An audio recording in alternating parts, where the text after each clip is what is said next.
বন্ধুরা এটা কি মাছ বলে বলেন তো? এটা কাগজি মাছ বলে। তা কাগজি মাছটা ভেজে নিচে কিভাবে রান্না করছি সেটাই দেখাবো, কম বেশি যতটা। এখানে রাঁধুনি ফোড়ন দিয়ে দিলাম, আর এখানে সবজি আছে আলু, বেগুন আর মূলো। এটা দিয়ে মাছটা দিয়ে চচ্চড়ি টাইপের বানাবো, শুকনো শুকনো একদম।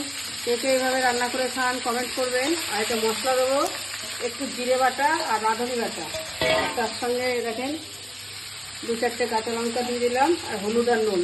ব্যাস, এই দিয়ে হচ্ছে রান্না কমপ্লিট। আপনাদেরকে দেখাবো।